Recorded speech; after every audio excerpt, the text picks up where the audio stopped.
Olha, quando a gente trabalha com populações indígenas, eu, enquanto indígena, né, e conhecedor, vamos dizer assim, da história, a gente tem várias críticas sobre o conceito de modernidade, principalmente um conceito de modernidade que surge ali, lá no finalzinho da Idade Média, né, e vem adentrando para essa modernidade, pensando, por exemplo, o humanismo, o renascimento. Há uma crítica da própria história em relação a essas questões, né? Principalmente colocando, vamos dizer assim, as populações marginalizadas dentro dessas categorias. No entanto, o conceito de modernidade em si, né, é um conceito que ultrapassou a própria historicidade, vamos dizer assim, dessa perspectiva, né? É um conceito que foi bem trabalhado ao longo do tempo e que hoje permanece, né? Por exemplo, quando a gente pensa, chegando em qualquer mesa de bar, sei lá, uma roda de conversa com professores, com colegas, a gente pensa no conceito de modernidade, a gente está pensando no presente, né? Eu acho que a nossa crítica em relação à modernidade tem que ser bastante pontual, né? Explicar o conceito de categoria de modernidade para uma perspectiva que vem ali no final da Idade Média, iniciando ali, por exemplo, a Idade Moderna, com o humanismo e com o Renascimento, que permanece, né, por exemplo, no século XVIII, XIX, né, meio do século XX ali, mas pensar a modernidade atualmente, né, ela tem uma diferença muito grande, né, senão a gente vai a todo tempo, se a gente for pensar o conceito de modernidade, como era o conceito de modernidade lá no final da Idade Média, a gente está fazendo sempre o anacronismo, né, o conceito ele é bastante vivo, o conceito de cultura é um conceito vivo, então a gente tem que pensar essas duas formas de pensar o conceito, né?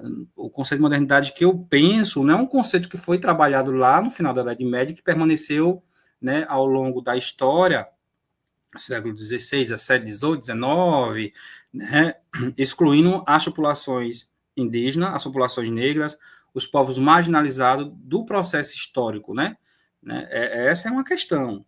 Uma outra questão é o conceito de modernidade enquanto perspectiva do presente, enquanto o que a gente está pensando atualmente do que é modernidade, né? Por exemplo, se você for pensar o conceito de cultura com modernidade hoje, você vai ter um embate muito grande, né? Se for pensar, por exemplo, algumas categorias, povos indígenas, né? Dentro desse conceito de modernidade. É um conceito que tem que ter uma dinâmica muito grande com o conceito de cultura sob essa perspectiva da transição, né? Da transição do que é moderno, do que é não moderno. Claro, temos a crítica sim, mas é um conceito que se deve que pode ser trabalhado, né, com essas explicações de tempo, de temporalidade, né? E aí tem um historiador que trabalha muito essa questão do tempo histórico, que é o Fernando Brondel, né? Sob essa perspectiva também da longa duração, para explicar algumas categorias também do presente, temos que remeter esses pesquisadores e pensar o conceito dinâmico de várias categorias. Um historiador que eu gosto muito de ler, né, e que eu agora assim estou um pouco afastado dele, que é o Koselleck, né? Ele trabalha muito essa questão, essa semântica do conceito em si, né? O conceito ele não pode ser um conceito, né, primitivo, vamos dizer assim, na perspectiva da palavra, né? A própria língua ela é bastante dinâmica, então o conceito em si é bastante dinâmico. Ah, se a gente, enquanto pesquisador aqui, historiador, for pegar, por exemplo, um livro de conceitos históricos, o conceito que vai estar lá de modernidade é aquele conceito trabalhado na Idade Média, né? Um conceito que inicia na Idade Média, aí vem para, né, para o início da Idade Moderna. Até o século XIX, a gente tem uma categoria de modernidade bastante ultrapassada no que diz respeito aos povos indígenas atualmente. É um conceito bastante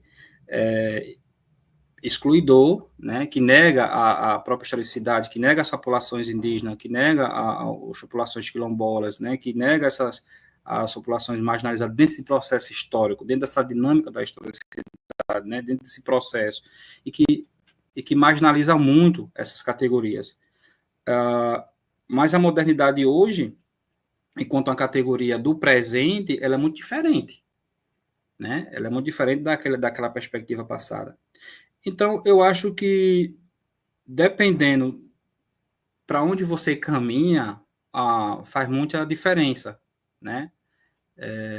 Claro, dentro da academia em si, é um conceito que ainda a gente fica pensando sobre essas perspectivas não, será que é um conceito que a gente pode trabalhar com a população indígena?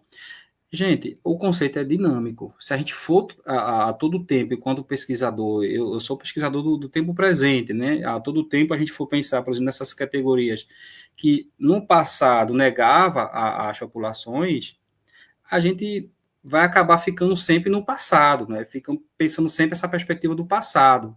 Não, a gente tem que pensar o passado e, sobretudo, o presente, né? E explicar esse presente. Né? Olha, pessoal, o conceito de modernidade até aqui era pensado sobre isso. A partir daqui, ele já vai mudando essa perspectiva.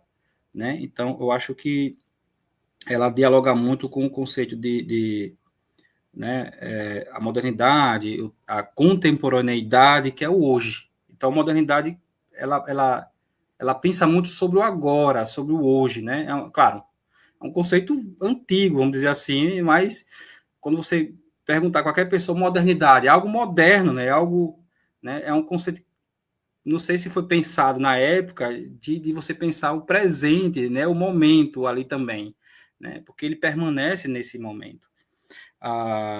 E a outra questão que você me coloca, né? De pensar, por exemplo, o tempo histórico, né? Ou as histórias, não sei se eu entendi bem a perspectiva que você comentou aí, sobre pensar essas historicidades, ou a história em determinados grupos, essa história mais particular. Eu acho que hoje a gente tem várias perspectivas de história, né? Por exemplo, se a gente for pensar, por exemplo, na história, naquela história, na microhistória, ela vai ter muita, como é que eu posso trazer uma palavra aqui para a gente entender melhor? Mas ela vai ter uma grande contribuição no que a gente pensa de uma história mais global, né? A microhistória vai trabalhar com determinadas categorias, né, de indivíduos ou de grupos, numa perspectiva mais local, né, para explicar, vamos dizer assim, uma perspectiva global de determinada categoria, determinado conceito, determinada luta, determinado povo ali em si. Eu acho que a gente tem sim que pensar sobre essas particularidades, mas que a gente pode pensar também sobre essa perspectiva da conexão com o que é global. Né? A gente não faz uma história total, né? A gente fazemos uma história particularizada, vamos dizer assim, mas essa história particularizada, ela vai influenciar nesse global, porque a gente vai entender o global a partir dessas particularidades. Né? Então, quando você estuda, por exemplo, a história Chocó, eu não sei se seria isso que você me comentou, mas depois você pode comentar de novo, voltar e me fazer a pergunta novamente, que aí eu retomo. Mas, por exemplo, você pode pesquisar sobre o Chocó, né, e você entender, desculpa, as populações indígenas a partir do povo Chocó. Né? Por exemplo, eu falei aqui da história do Chocó no século XX, né, iniciando ali na década de 70, né, até o presente. Né? E expliquei, por exemplo, que o povo Chocó começou o processo de reivindicação do território em 78 e que hoje a comunidade Chocó está bastante estruturada. Então, você já percebe uma diferença da história indígena atual, de uma história indígena, que é uma história indígena, vamos dizer assim, da década de 70, né, dos anos 70, que era muito diferente da história indígena atual. Né? Não falei aqui do século XIX, da história Chocó do século XIX, pincelei algumas questões, mas não remeti somente a história Chocó do século XIX, mas a partir, eu quero dizer o seguinte, que a partir dessas perspectivas localistas, vamos dizer assim, das histórias locais, você consegue entender o todo, né? O todo, pensando, por exemplo, de como viviam os povos indígenas, como é que estava a luta dos povos indígenas, porque a partir dessa perspectiva você consegue entender outras perspectivas, né?